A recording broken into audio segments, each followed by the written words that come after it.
할렐루야. 하나님의 크신 은혜가 이 자리에 함께한, 그리고 영상을 통해서 하나님 앞에 예배로 나아가는 모든 성도님들에게 임하시기를 예수의 이름으로 축원합니다. 21세기 정보화 사회, 자신들의 어떠한 생각을 여과 없이 실시간으로 올릴 수 있고 말할 수 있는 시대에 믿음으로써 신앙생활을 감당하면서 살아간다는 것이 여간 힘들고 어려운 일이 아닐 수 없습니다. 특히 지금은요, 마치 예배드림이 큰 문제인 것처럼 여론이, 그리고 주변의 사람들이 그렇게 이야기들을 해요. 그래서 제가 성도님들에게 목회 서신을 보냈습니다. 원칙을 세웁시다. 예배는 중단될 수가 없습니다. 그러나 누군가가 나로 인하여 시험이 들거나 실족한다거나, 혹시 우리가 예배드리는 것이 이기적인 모습으로 비춰져서 전도의 문이 막힌다고 하면 예배드릴 권리가 있지만, 그들을 위해서 잠시 실시간으로 들려지는 영상을 통해서 들으시고, 그러지 아니하시는 분들은 이곳에 나와서 함께 예배드리자고 이야기를 했습니다. 어제도 보니까 무슨 행정명령이 내려진다 어쩐다 해요. 그래도 저 드릴 거예요.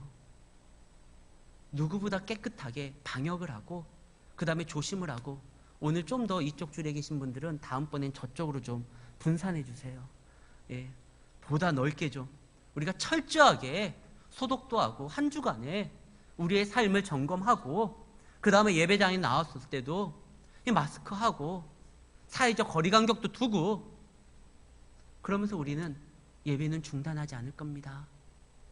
아까 한 분이 전화를 했어요. 그분은요, 아내는 교회 나오시지 않고 본인만 나오세요. 목사님, 아내가 걱정을 합니다. 염려를 합니다. 그래서 제가 나오지 말라고 했어요. 대신 실시간으로 드려지는 우리의 예배에, 그 예배에 함께 동참해 주시고, 주일을 그냥 넘어가지 말고 살아있는 하나님 앞에 예배 드리시고, 오늘도 주 안에서 승리하세요. 그렇게 보내드렸어요. 혹 우리가요, 예배 드리는 것이 누군가의 시험이라고 하면, 예배 드리는 것이 우리 믿는 사람들의 특권이고 그것이 권리임에도 불구하고 그를 위하여 잠시 다른 방향으로 예배 드릴 수는 있습니다. 그러나 그러지 않다고 하면, 여러분들 지금 이 자리에 나온 거 반사회적인 어떠한 나쁜 행동한 게 아닙니다. 오히려 우리가 예배 드림으로 인하여 저들이 사는 거예요. 근데 저들은 몰라요. 요한복음 2장에 보면은요, 혼인잔치 비유가 나옵니다. 근데 그 잔치에 참여했던 많은 사람들이 그 극상품 포도주를 마시면서 이것이 어디에서 어떻게 나왔는지를 모르는 상태에서 그냥 그거 마시고 즐기는 거예요. 근데 누가 알죠? 그것을 물이 변화의 포도주를 만들게 한 예수님과 그분의 명령에 따라 의심하지 않고 순종하며 나아갔었던 물떠온 하인들은, 요한복음 2장 9절입니다. 물떠온 하인들은 알더라는 거예요. 우리가 예배드림으로 인하여 이 세상이 존재 가치가 있고, 아직까지 하나님께서 기회를 주고 때에 따라 이른 비와 늦은 비를 주시면서 지켜주는 그 은혜를 저들은 누리면서 몰라요. 이 은혜가 어떻게 온 건지. 우리가 살아가는데 이 생명을 주고, 우리가 살아가는 환경을 주고 은혜를 준 분이, 그분이 하나님이시고, 그 하나님이 교회를 통해서, 믿는 성도들의 어떠한 신앙을 통해서, 예배를 통해서 그것이 흘러가고 있다는 걸 모르니까 제발 예배 문 좀 닫아라, 교회를 닫아라, 큰일 나거든요. 그런데 물떠온 하인들은 아는 거예요. 근데 물떠온 하인들이 알았다고 해서 그들의 신분이, 세상이 바라보는 그들의 시선이 바뀌는 건 아니에요. 여전히요, 그들은 종이에요. 세상 사람들이 무시하고 멸시하고 조롱하고, 때로는 마치 자기 수족인 것처럼 마음대로 부려요. 이 포도주가 예수님의 능력으로, 그 능력의 말씀을 순종함으로 자기들에게 전달됐다는 건 전혀 모르고 그렇게 말을 합니다. 그래도요, 그 명령에 순종했었던 그 하인들은요, 현장에서 주님의 능력을 경험했을 뿐만 아니라 주님께 사용되는 것만으로, 그것만으로도 만족할 수가 있는 거예요. 세상 사람들은 몰라줘도 원래 몰라줘요.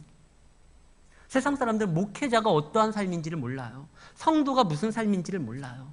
성경에 보면 제사장들은요, 기업이 없습니다. 우리는 베드로전서에 보면 모두 다 왕 같은 제사장이라고 그랬어요. 베드로전서 2장 9절이죠. 너희가 왕 같은 제사장이다.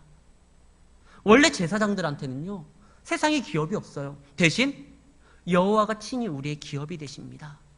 근데 세상 사람들이 보기에는 그것이 뭐 기업도 없고 뭐 대단한 것도 같지 아니하고 맨날 하는 게 뭐죠? 짐승 잡는 거예요. 제사장들은 짐승이나 잡고, 그리고 자기들인 예물로 생활하는 그러한 별 볼 일 없는 사람으로서 생각할 수 있을지 몰라도요, 그러나 그 제사장들이 정직한 예배를 드리고 바른 예배를 드림으로 인하여 저들의 죄가 용서되는 거고요, 그로 인하여 하나님의 은혜가 공급되는 것이 멈추지 않고 끊임없이 이어져 가는 것입니다. 사랑하는 성도 여러분, 세상 사람들이 인정하지 않는 거 원래 그래요. 그래서 예수님이 뭐라고 하죠? 마태복음 16장 24절에 보면 누구든지 나를 따라오려거든 자기를 부인하고 자기 십자가를 지라는 겁니다. 세상에서 한번 죽어야 되는 거예요. 만약에 그러지 않으면 우리는 상처받습니다. 우리가 이렇게 하나님을 바라보면서 너희들을 위하여 기도하고 세상을 위하여 기도하고 헌신된 모습으로서 살아가는데 왜 안 알아주느냐? 원래 그래요. 그래서 예수님이 나를 따라오거든 각오하고 자기를 부인하고 자기 십자가를 져야 된다. 그러지 않으면 상처받을 수밖에 없습니다. 그렇지 않으면 시험당할 수밖에 없어요. 제가 이번 한 주간도 얼마나 고민을 많이 했는지, 어제 제가 이렇게 머리를 감고 밤에 보니까 제가 원래 흰머리가 잘 안 나거든요. 몇 개가 더 보여요. 목사도 고민하는데 여러분들은 얼마나 이 자리에 오기까지 많은 갈등과 고민을 했겠습니까? 주변의 목사님들이요, 지금 이 순간에 영상 예배를 대체하는 교회가 많아요. 저는 그 교회가 잘못됐다라고 절대 말하지 않아요. 그들도 나름대로의 고민과 생각과 결단을 통해 가지고 그렇게 한 거예요. 그럼 우리는 어떻게 할까? 더 철저하게 예배를 안 드리는 이유를 찾기보다 드릴 수 있는 방법을 좀 찾자. 그래서 여러분들에게 간곡히 부탁하는 겁니다. 혹시 확진자나 접촉자와 동선이 겹쳤던 분들이 있으면 나오지 마십시오. 아까 아침에도 우리 부목사님을 통해서 들었습니다. 목사님, 그 확진자 하나가요, 우리 진월동의 의료시설이 좋은가 봐요. 굳이 우리 동네까지 와가지고 그 병원에 들려서 그 약국도, 제가 12월 달에 독감 걸렸을 때 그 병원 갔었거든요. 그래서 거기가 문 닫았고, 그리고 우리 권사님 중에 믿음 좋으신 분인데요, 그 약국에서 마스크 사러 가셨대요. 그분은 믿음이 좋으신 분이에요. 주 없이 살 수 있는 분이 아니에요. 얼마나 예배 나오고 싶겠어요. 그런데 혹시나 어쨌든 그 약국을 들렸으니까 그래서 오늘 못 나오신대요. 참 고마워요. 우리 현장의 예배가 중단되지 아니하도록 그분은 결단하신 거예요. 그러나 여러분들이 기생생활 잘 감당하시고 여기에서도 철저하게 오늘 아침에도 방역 작업했어요. 그래서 우리가 정말 하나님 앞에 어디보다 깨끗하게, 아마 약국보다 더 깨끗할걸요. 우리가 약국에 막 줄 서가지고 들어가가지고 막 사람들이 그러잖아요. 우린 다 이거 하고 마스크 쓰고, 그 다음에 여러분들과 제가 일부러 인사도 안 하려고 오늘은 좀 더 빨리 앉았어요. 그렇게 우리 철저하게 해서 예배를 드리자. 그럼에도 불구하고 만약에 걸렸다, 확진자가 나왔다, 우리는 최선을 다했는데 할 수 있는 모든 방역 당국의 이야기처럼 조심했는데 그래도 걸렸으면요, 그건 또 그때 하나님께서 또 어떻게 역사인지 모르겠지만 일단 담임 목사인 제가 먼저 책임을 지겠습니다. 그러나 우리가 들을 수 있을 때 드려야 돼요. 그것이 우리 가정을 살리고 우리 사회를 살리고 우리 민족을 살리는 길입니다. 중단될 수는 없어요. 다음 주에도 드리고자 합니다. 더 철저하게 한 주간 조심하시고 나오시기를 바랍니다. 하나님께서는요, 예배를 통해서 은혜를 부어주시려고 하는데 지금 문제가 생긴 거예요. 그 예배를 통해서 은혜를 부어주시려고 하는데 그것을 가로막고 있는 이 사람들이 있습니다. 놀랍게도 제사장의 가문입니다. 엘리의 가문이 예배를 막아버린 거예요. 그 예배가 온전히 하나님의 기쁨이 되고 하나님께 그 예배를 통해서 마음껏 은혜를 쏟아부어야 되는데 예배를 가로막고 있는 이가 있었으니 그가 바로 엘리와 엘리의 아들들이었습니다. 오늘 1절 말씀이 뭐라고 되어 있죠? 아이 사무엘의 엘리 앞에서 여호와를 섬길 때 여호와의 말씀이 희귀하여 이상이 흔히 보이지 않았더라. 여호와의 말씀이 들려지지를 않는 거예요. 1차적으로요. 제사장이 잘못한 거예요. 선지자가 잘못한 거예요. 그때 당시에 신앙의 리더들이 잘못한 거예요. 하나님의 말씀을 사모하고 그 말씀을 품고 말씀을 증거해야 될 선지자들이 침묵하고 있어요. 제사장들이 제대로 역할을 감당하지 못하고 있어요. 그러니까 말씀이 시기해요. 그러나 이 땅은요, 하나님의 뜻이 이루어져야 되는데 하나님의 은혜를 통해서 그것이 나타나야 되는데 그러지 못하니까 하나님께서 어떻게 하죠? 한 아이를 준비시킵니다. 먼저 한 여인에게 아이를 잉태치 못하도록 성경에 한나가요, 잉태하지 못했던 건 그의 남편 엘가나가 부실해서 그런 게 아니에요. 뭐라고 되어 있죠? 하나님께서 태의 그 문을 막았다라고 되어 있어요. 왜? 이 엘리의 가문을 비키고 그 예배를 맡고 있는 그들의 가문의 죄악을 청산하고 정말 신실한 믿음의 사람을 세우기 위해서 이 아이는요, 태어나기 전부터 그 엄마가 기도로서 준비해야 돼요. 그때 당시에 믿음이 좋았었던 여인이 한나였습니다. 그래서 그 한나의 태를 문을 막고 이로 인하여 기도하게 만듭니다. 정말 사무엘은요, 그 믿음의 어머니 한나의 기도로서 허락된 아이예요. 그러니까 하나님께서 그걸 준비하는 거예요. 하나님은요, 서두르지 않아요. 얘가 잘못됐네? 그럼 빨리 대체적으로 이게 순간적인 어떠한 응기응변으로 세우는 게 아니에요. 하나님은 철저하게 준비시킵니다. 서두르지를 않아요. 왜? 그분에게는요, 시간이 없다, 시간이 촉박하다, 이 얘기가 없어요. 그분이 시간을 주장하시고 시간을 창조하신 하나님입니다. 그래서 준비될 때까지 기다려요. 에녹을 통해 가지고 이미 이 땅에 심판이 임하게 것을 선포가 됩니다. 에녹의 아이의 이름이 뭐죠? 300년간 하나님과 동행했었던 그 에녹이요. 그 에녹의 아들의 이름이 바로 무드셀라입니다. 무드셀라의 이름은 뜻은 이 아이가 죽을 때 세상에 심판이 온다라는 거예요. 에녹은요, 예언자였습니다. 그 에녹이 하나님과 동행하는 친밀한 관계를 느끼면서 그가 이 땅에 심판이 올 거라는 것을 알았어요. 그래서 자기 아들의 이름이 무드셀라. 이 아이가 죽으면 심판이 오니까 이 아이가 죽기 전에 너희들 정신 차리고 하나님 앞에 돌아오라는 거예요. 그런데 결국 언제 심판이 임합니까? 노아의 방주. 노아가 방주를 완성했었던 그날에 비가 쏟아지기 시작을 합니다. 근데 노아가요, 방주를 짓는데 손재주가 없어서 그런 건지 몇 년 동안 짓습니까? 120년간 지어요. 그래서 무드셀라가 안 죽는 거예요. 성경에 보면 가장 오래 산 사람이 누구죠? 무드셀라잖아요. 그가 969년을 산 겁니다. 아마 노아가 손재주가 좋아가지고 방주를요 40년 만에 완성을 한다고 하면 무드셀라는요 훨씬 전에 죽었을 거예요. 근데 아직까지 방주가 완성이 안 돼요. 완성이 될 때까지 하나님께서 그의 생명을 붙잡습니다. 하나님은요, 언제 심판을 이루시냐? 모든 것이 갖추어졌을 때. 하나님 서두르지 않아요. 지금 하나님께서는 이 엘리의 가문의 예배를 망쳐놓은 것을 다시 회복시키기 위해서 한 여인을 선택하고 그 여인이 기도하게 하고 기도의 아이로서 이 사무엘을 허락을 하죠. 이 사무엘은요, 어렸을 때부터 남달랐어요. 어머니가요, 끼고 붙들면서 젖을 물리면서 계속적으로 이 아이가 어떠한 아이로서 사명을 감당해야 될지에 대해서 이야기를 합니다. 한나가 찬양을 하잖아요. 사무엘상 2장 보면 한나의 그 찬양이 놀라운 고백인데요. 그 찬양을 늘 아이 사무엘에게 들려줬을 거예요.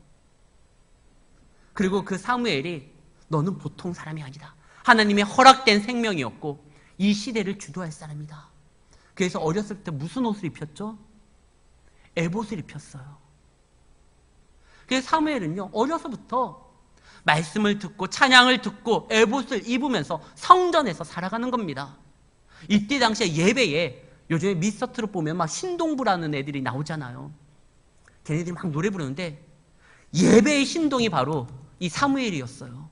얘는 태어날 때서부터 그냥 엄마가 찬양을 가르치고 기도를 가르치고 말씀을 주면서 에봇을 입히면서 놀아도 야 성전 가서 거기에서 제사장 쫓아다니면서 움직이면서 다른 아이들은요, 그 엘리의 아들 홈리와 비느하스가 성전에 바치는 그 예물을 가지고 장난질 칠 때 거기에 동조해가지고 콩고물이라도 좀 얻어먹으려고 했었을 때 사무엘은요 그러지 않았어요. 그런 사무엘을 통해서 하나님이 이제 움직이려고 합니다. 철저하게 준비된 아이를 통해 가지고 하나님이 역사하려고 하는 거예요. 이 시대가 지금 많이 혼란스럽습니다. 그래서 더 철저하게 준비된 성도를 하나님은 찾으실 것이고, 그리고 그 성도들을 통하여 하나님은 움직이실 것이고, 정말 죄악 가운데, 정말 지금요 뉴스만 봐도요, 신문만 봐도 사건에 대한 관련된 매체를 접해도요 얼마나 타락했는지를 몰라요. 동성애가요 예전에는 부끄럽다고 숨어서 했던 걸 요즘 드러내요. 우리 광주에서도 그거 하잖아요. 작년에도 제가 저희 교육자들과 함께 갔어요. 가가지고 그거에 대해서 잘못됐다는 걸 알려주기 위해서 갔었는데 막 걔네들은 축제예요. 벌건대낮에 그 민주화의 현장인 그 수많은 사람들이 생명 바쳐서 지켰었던 그 장소에서 막 옷차림도 희한하게 하고, 정말 여러분들 가면은요 안 본 눈 팝니다. 뭐 이 이야기가 그냥 나올 거예요. 눈을 어디에다 둬야 될지를 몰라요. 막 그러면서 뭐 광주만 그래요. 서울시청 광장에서도 매년 그게 열잖아요. 도대체 어떻게 이러려고. 정말 하나님께서는 이 시대에 정말 바른 믿음을 갖고 나아가는 자들을 통하여 다시 한번 이 땅에 변화의 물결을 일으키려고 지금 준비하신다라는 생각이 자꾸 들어요. 지금 우리는 더욱더 철저하게 하나님을 존중해야 됩니다. 인정해야 됩니다. 그분을 붙들어야 됩니다. 하나님께 준비된 자들은 그런 성품들을 가지고 있어요. 하나님을 붙들고 하나님 말씀만을 의지하고 하나님 말씀의 모든 것을 다 겁니다. 사무엘은요 엄마가 그 서원한 것을 그냥 단순하게 너무나 어렵고 힘들고, 그 한나가 늘 분인나에게 공격을 당하잖아요. 그거로 인하여 객기 한번 부리겠다고 아이 낳으면 내가 하나님께 바칩니다 이런 말한 게 아니에요. 늘 생각하고 있었던 걸 정말 하나님 앞에 붙들고 기도했었는데, 정말 그 말씀을 들었을 때 어떻게 됐죠? 엘리 제사장이 야 하나님께서 네 기도를 들어주실 것이다 하는 그 말씀 붙들고 다시는 수색이 없다고 했어요. 하나님의 말씀 하나면 충분한 사람들이 하나님 앞에 철저하게 준비된 이들입니다. 그리고요 하나님 안에서 끊임없이 나타나는, 우리가 말씀대로 살아갈 때 막 욕망이 막 올라올 때가 있어요. 뭘 자꾸 하고 싶을 때가 있어요. 그럴 때 그것을 끝까지 죽여야 되는 그런 싸움을 해야 돼요. 성경에 보면 하나님 앞에 준비되어서 때가 되매 하나님의 놀라운 사역자로 바뀌었었던 그 사도 바울이요, 그 사도 바울이 무슨 고백을 하죠? 오호라 나는 공고한 사람이라. 내 안에 생명의 법과 사망의 법이 계속적으로 싸운다. 나는 날마다 죽노라. 저도 그래요. 저도 처음 우리 교회에 왔었을 때 생각했었던 어떤 그림들이 있었어요. 근데 교회가 빠르게 안정되고 부흥하면서 뭐가 자꾸 제 교만한 것이 막 드러나려고 할 때가 있어요. 아 이러면 안 되지, 이러면 안 되지. 저도요 좋은 차 타고 싶어요. 제가 처음에 왔었을 때 우리 장로님들한테 그랬어요. 그냥 중고로 아반떼를 사달라고. 아니 목사님 그럴 수 없습니다. 올해도요 우리가 재정을 이렇게 공동회의 때 했잖아요. 담임 목사님 차 해가지고 잡았어요. 제가 재정부한테 부탁을 했어요. 아니, 가격을 좀 깎읍시다. 이거 안 됩니다. 아니, 목사님 이 정도는 돼야지 살 수 있습니다. 그런가? 그럼 나 이 정도는 타도 되나? 제가 자꾸 그런 생각을 할 때가 있어요. 그래서 제가 아예 못을 박았어요. 얼마 전에 제 아내한테, 여보, 내가 절대로 그랜저는 안 탄다. 중고라도 안 탄다. 내 마음이 변하지 않도록 아내가요, 달력에다 써놨어요. 2월 27일, 그랜저는 중고라도 안 삼. 제가 또 그거 타고 싶은 마음이 또 들 때가 있어요. 안 돼요.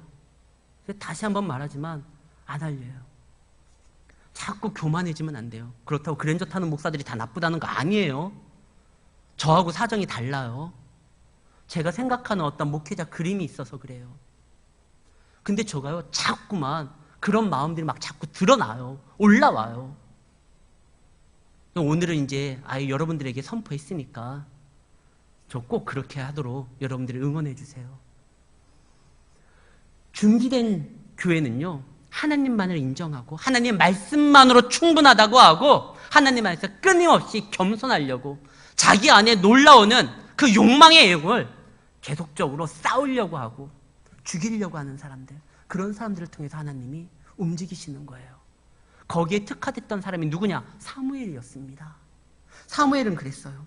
정말 그는 말씀대로 살아가려고 했어요. 근데 말씀 하나면 충분하잖아요. 말씀이 없기 때문에 지금 많은 사람들이 미신에, 거짓에 조종당하고 지배당하고 허황된 것을 쫓는 것입니다.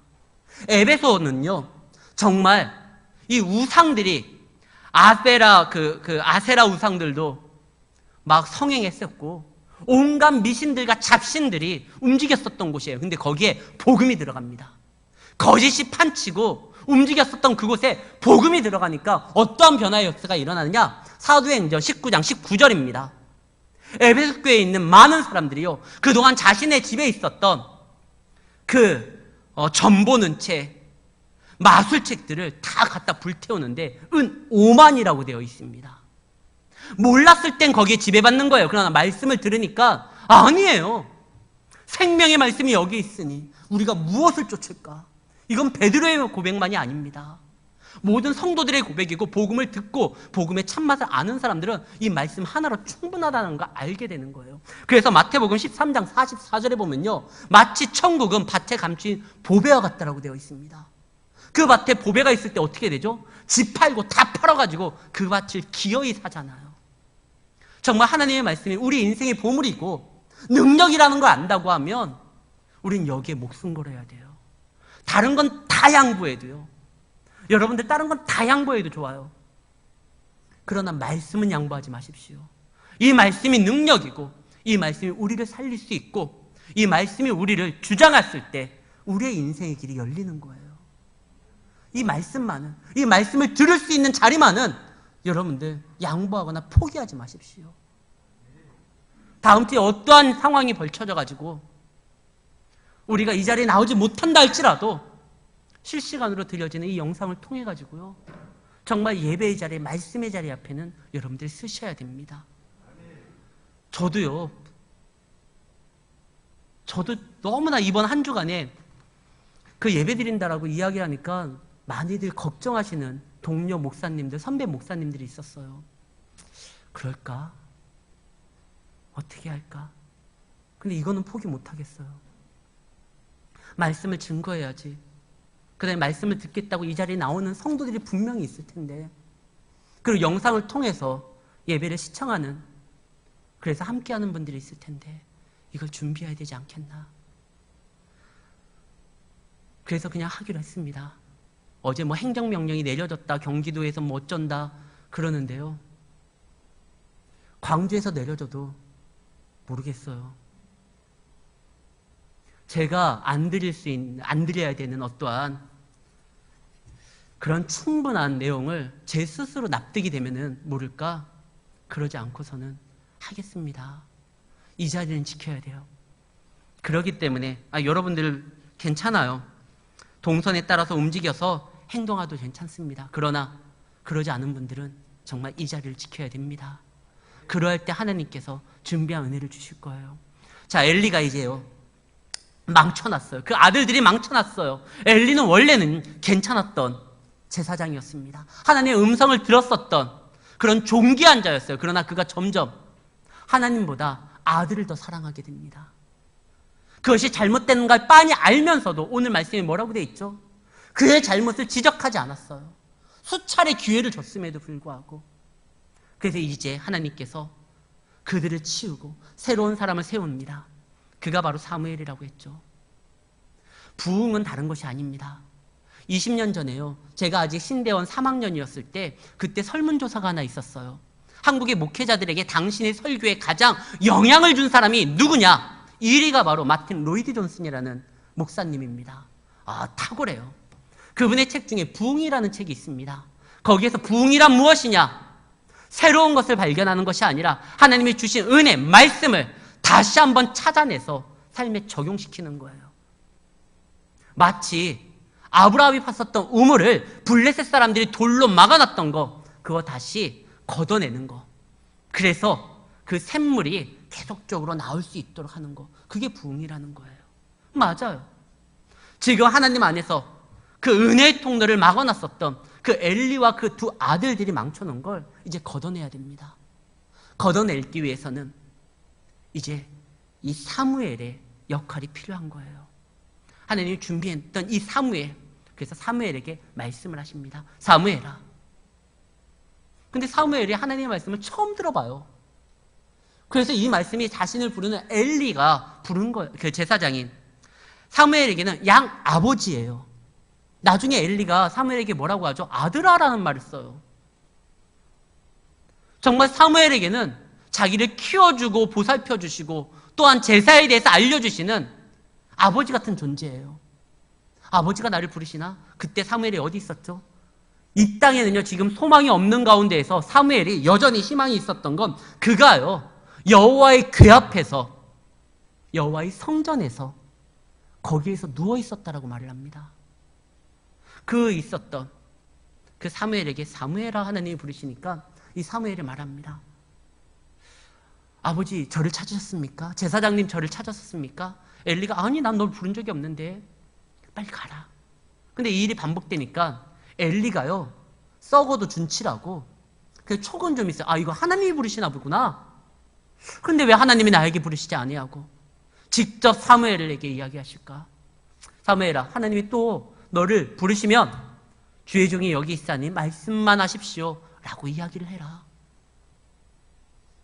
사무엘이 그렇게 하겠다고 하고, 정말 사무엘의 엄마 한나가요, 엘리 제사장을 통해 가지고 그 얘기를 듣잖아요. 그래서 다시는 그 얼굴에 근심이 없고 생활하다가 임신하게 되는 것처럼 사무엘도 그래요. 엘리 제사장이 말하는 것을 단순히 영적으로 타락한 어떠한 인물로서 보고, 에이, 자기도 하나님의 말씀 못 들으면서 요즘에는 이렇게 하지 않아요. 제사장이라는 공적인 신분 때문에 사무엘도 순종을 합니다. 실제로 요한복음 11장 50절에서 52절에 보면 그때 당시에 굉장히 악했었던 제사장이 가야바예요. 예수님 당시에. 그 요한복음 11장 50절에서 52절에 그 악했었던, 잘못됐었던, 예배를 망쳐놨었던 여호와의 전을 기도하는 집이 아니라 강도의 소굴로 만드는데 주도적인 역할을 했었던 그때의 대제사장 가야바가요, 이런 말을 합니다. 말씀 한번 보겠습니다. 한 사람이 백성을 위하여 죽어서 온 민족을 망하지 않게 되는 것이 너에게 유익한 줄을 생각하지 아니하도다 하였으니, 그 다음 이 말은 스스로 함이 아니요 그의 대제사장이므로 예수께서 그 민족을 위하시고, 이 말을 한 게 바로 그 대제사장이 한 건데 그 해에 대제사장이었기 때문에 그 직분이 그로 하여금 그 일을 감당하게 만든 거예요. 사무엘도요, 엘리가 보기에 요즘에 좀 이상해요. 그러나 그는 제사장이에요. 그의 말을, 그의 직분을 통해 가지고 하나님의 그 도우심을 듣고 그는 가가지고 그가 이야기한 대로, 사무엘, 저는 당신의 종입니다. 당신의 종이 여기 있으니 말씀만 하십시오. 그래서 하나님의 말씀을 이 사무엘이 들어요. 근데 그가 들었었던 첫 번째 미션이 뭡니까? 엘리 제사장의 그 가문에 저주를 선포하는 겁니다. 아니, 이제 어린아이에게 너무나 큰 부담되는 그러한 명령 아닙니까? 엘리가 누구예요? 양아버지예요. 자기를 키운 사람이에요. 엘리의 두 아들은 자기애는 삼촌 같은 사람들이에요. 큰 형님들이잖아요. 이미 그 제사장 직분을 감당하고 있으니까요. 근데 그들에게 저주를 선포하는 거예요. 근데 하나님께서는요, 지금 왜 이것을 사무엘에게 허락하냐면, 이제 새로운 시대를 만들기 위해서는 그걸 끊어버리라는 거예요. 그들의 지부안과 그들과의 관계를 끊으라고 합니다. 어디에서 우리는 이거 장면을 또 보게 되죠? 하나님께서 믿음의 조상 누구를 부릅니까? 아브라함을 부를 때, 그때 하나님께서 아브라함에게 뭐라고 말씀하십니까? 너는 본토 친척 아비의 집을 떠나라고 하고 있어요. 전승에 따르면 아브라함의 아버지 데라는요, 우상 제작자라고 합니다. 거기에서 떠나서 내가 새로운 민족을 이루고 복의 근원으로서 너를 세우려고 하는데, 그 우상이 득실거리는 너의 고향을 떠나고 너의 아버지를 떠나고 내가 지시하는 땅으로 가라. 지금 사무엘에게 그렇게 말씀하는 거예요. 이스라엘의 부흥을 차단하고 은혜를 막고 있는 그 엘리 가문을 내가 칠 거니까 너 그 가문에게 저주를 선포하고 관계를 끊어라. 내가 새로운 시대를 이어갈 것이다. 근데 어린 사무엘에게 이것이 너무나 부담되는 일입니다. 이럴 수가 없어요. 어떻게 말을 합니까? 이 이야기를요, 좋은 말도 아니고. 근데요, 하나님께서 말씀을 주셨으면 또 그것을 감당할 수 있는 길도 열어주신다는 것을 기억하셔야 됩니다. 지금 사무엘이 머뭇거리고 말을 하지 않으려고 하고 있어요. 그때 16절에 보면 엘리가 먼저 말을 합니다. 엘리가 사무엘을 불러 이르되 내 아들아 사무엘아, 그가 대답하니 내가 여기 있나이다. 네게 무엇을 말씀하느냐? 정컨대 내게 숨기지 말라. 내게 말씀하신 것이 하나라도 숨기면 하나님이 너에게 벌을 내리시고 또 내리시기를 원하노라. 사무엘이 머뭇거리고 말하지 않으려고 그랬어요. 이걸 어떻게 말해요? 그랬더니만 엘리가요, 먼저 야 말해. 하나라도 빼놓지 말고 말하지 않으면 너 하나님이 너에게 저주와 저주를 내리도록 내가 그럴 것이다. 하나님의 말씀을 듣고 우리가 순종하고 나아갈 때요, 너무 걱정하지 마십시오. 너무나 부담스러운 미션이라 할지라도 하나님께서 그것을 감당할 수 있도록, 때로는 그것을 들어야 되는 엘리가 먼저 나서가지고요, 야 그 다 말하라니까. 사람의 마음도 움직이시는 분이 하나님입니다. 말씀이 임하게 되면 여러분들 그 상황에서 우리가 어떻게 감당할까 너무 고민할 필요가 없어요. 예수님께서 제자들에게는 말씀하십니다. 누가복음 12장 12절에 보면 그날에 너희에게 어떻게 말씀하실지 성령께서 너희를 가르치실 것이다 이야기를 해요. 요절 안 나오나요? 마땅히 할 말을 성령이 그때 너희에게 가르칠 것이다. 뿐만 아니라 사도행전 6장 16절에 보면은요, 스데반이 그 가르침을 받았던 그 말씀, 성령이 증거해야 될 그 말씀을요 선포하는 장면이 나옵니다. 그때 어떻게 돼요? 사도행전 6장 16절입니다. 그가 말씀을 증거할 때 그 말씀이 능력의 말씀이 되어요, 그를 공격했던 많은 사람들이 주저하게 만듭니다. 하나님의 말씀은 능력이 있어요. 이 말씀 좀 한번 다시 넘겨주세요. 사도행전 6장 16절. 제가 그냥 찾아서 읽어드릴게요. 사도행전 6장 16절.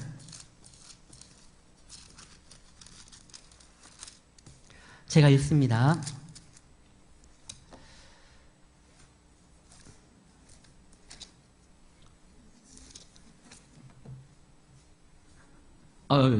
죄송해요. 10절이요. 방송실에서 당황했겠네요. 6장 10절입니다. 10절 말씀에 뭐라고 했냐면 스데반이 지혜와 성령으로 말함을, 성령의 말함을 그들이 능히 당하지를 못해요. 지금 이 스데반을 죽이겠다고 사람들이 돌 들고 설치고 있어요. 그런데 스데반이 거기에서 주눅들지 않아요. 그는 그냥 말을 해요. 성령의 가르침대로 증거를 하니까 저들이요 그 말에 감히 반박을 못해요. 당하지를 못해요. 사랑하는 성도 여러분, 하나님 우리에게 말씀을 주시고 우리에게 명령을 내리시고 그 명령에 따라 나아가려고 할 때 때로는 내 믿음이 연약하고 부족하여 머뭇거릴 때 그때 하나님께서 그것을 감당할 수 있도록 길을 여실 겁니다. 우리는 나가기만 하면 돼요. 비록 어린 사무엘입니다. 그러나 그 사무엘도 이 일을 감당하는데 어떠한 걸림이 없어요. 우리는 이 사무엘보다 더 오래 예수님을 알았습니다. 사무엘 때는 아직 말씀이 시기했던 때지만 지금은요, 말씀이 홍수처럼 넘치는 때 아닙니까? 그리고 예수님이 우리를 위하여 죽으시고 부활하셔서 성령님을 보내주셨습니다. 어린 사무엘이 감당하면 우리는 이거보다 배나 더 감당할 수 있어요. 지금도 살아계시고 내 죄를 용서하신 그 예수님이 지금도 나를 위하여 기도해 주실 뿐만 아니라 그분이 보내주신 성령님이 우리와 함께하기 때문입니다. 우린 그분만 붙들고 나아가면 돼요. 그러면 하나님께서 분명 열어주십니다. 근데 하나님께서요, 원래 이 사무엘을 통해서 이루고자 하신 일은 사무엘과 사무엘의 엄마가 생각한 것보다 더 큰 것을 이루려고 했어요. 지금 엄마는요, 사무엘에게 무엇을 입혔죠? 에봇을 입혔어요. 그러나 사무엘은 이제 제사장을 넘어서 선지자로서 또 활용을 합니다. 그 사역을 감당합니다. 그리고 이스라엘의 마지막 사사가 누구냐? 사무엘이에요. 사사기에서 마지막 사사는 삼손이지만 이스라엘의 역사의 마지막 사사는 사무엘입니다. 사사는 왕 같은 어떠한 존재였어요. 제사장, 선지자, 사사, 왕으로서의 역할을 감당했었던 사람이 바로 이 사무엘이에요. 예수님의 예표죠. 근데 지금은요, 우리는 예표 정도가 아니라 그분의 자녀로서 이제 왕 같은 제사장일 뿐만 아니라 말씀을 증거하고 선포하는 선지자로서의 삶을 살아갈 수가 있습니다. 하나님 앞에 준비된 자는 우리가 생각하는 것보다 하나님이 더 크게 사용하시는데 막힘이 없이 사용하신다는 거예요. 사랑하는 성도 여러분, 주의 전에 나와 주의 말씀을 듣고 움직였을 때 하나님은 역사합니다. 그리고 그 역사하는 것이 다른 사람을 죽이는 것이 아니라 살리는 길이에요. 엘리가요, 삐져요. 지금 사무엘이 말해요. 하나님이 엘리의 집안의 모든 남자들을 다 죽이고 영광을 거둬가겠다고 합니다. 이 말을 들었을 때 엘리가 그래? 알았어. 쿨하게 받아들인 것이 아니라 이거 삐진 거예요. 그리고 그 심판이 임하게 됩니다. 하나님께서요, 굳이 사무엘에게 그 말씀을 주셔서 엘리에게 듣게 하는 것은 그에게 마지막 또한 기회를 준 거예요. 만약에 엘리가요, 삐지고 그냥 더 이상 그래 하나님 아유 써먹을 땐 언제고 이제 와서 나를 버려? 어린아이에게는 말씀을 주고 나한테는 안 주고 또 그 말이 내 문제인데 엘리 가문에 대한 얘기잖아요. 내 문제를 나에게 주지 않고 얘한테 줘. 삐져서 가요. 근데 하나님의 말씀이 들려지면요, 회개하고 나아가면 회복됩니다. 누가 그랬느냐? 다윗이 그러잖아요. 다윗, 나단 선지자가 말합니다. 당신이 바로 그놈입니다. 죽일 것입니다. 그때 다윗이 어떻게 해요? 침상을 적시면서 기도합니다. 왕의 침대는요, 뭐 시몬스 이 정도가 아니에요. 엄청 커요. 그 왕의 침소를 다윗이 눈물로써 다 적셨어요. 저는 제 딸아이 방에 있는 1인용 침대도 못 적실 텐데 이 다윗은요, 그거에 대해서 얼마나 참여하고 회개했는지. 그때 하나님 어떻게 합니까? 그를 용서해 주잖아요. 그의 죄를 가리워 주잖아요. 시스기야가 하나님께서 당신의 생명을 이제 걷어가시겠습니다. 이사야의 말을 듣고 어떻게 합니까? 벽을 보고 통곡하면서 기도할 때 15년 동안 하나님께서 다시 한번 그의 생명을 붙잡아 주잖아요. 아니, 이 사람들은 믿음이 좋은 사람들이고, 아니요, 믿음 나쁜 사람들.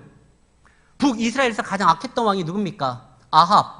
아합이요, 그 선지자 이야기를 듣고요, 네가 반드시 죽을 것이다라는 이야기를 듣을 때 아합이 옷을 찢고 회개했을 때 하나님께서 그 모습을 보고 그의 당대에서는 그의 생명을, 심판을 거둬가십니다.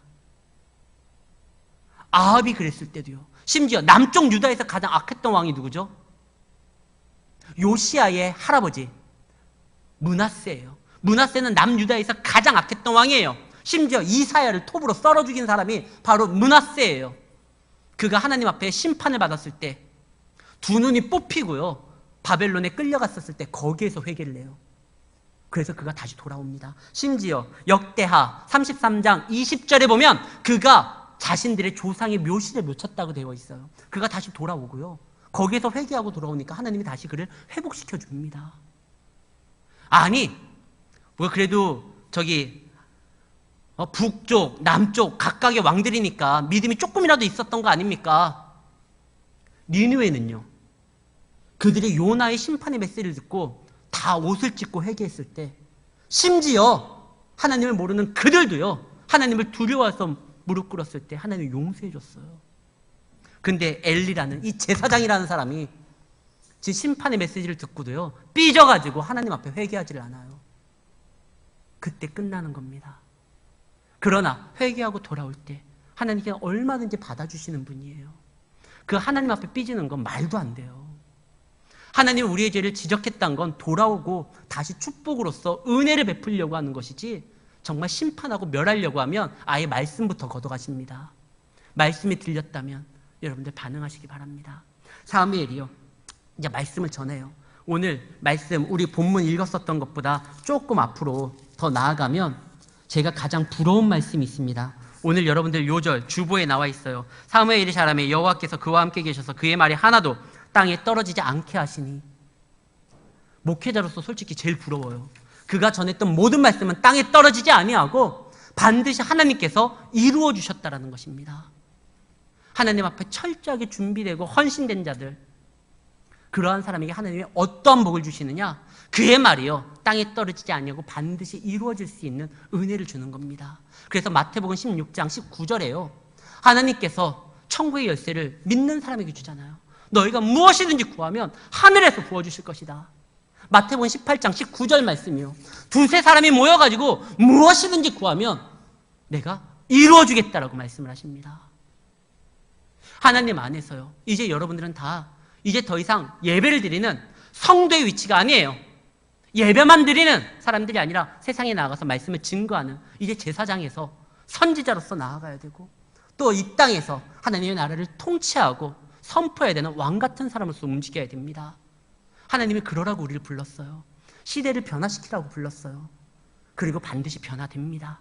믿으시기를 바랍니다. 의지하시기를 바랍니다. 세상 사람들이 뭐라고 해도 우리가 붙들고 나아가야 될 이 하나님, 어려울수록요, 교회 문을 닫아야 되는 것이 아니라 예배를 받으시는 하나님의 도움이 필요한 때입니다.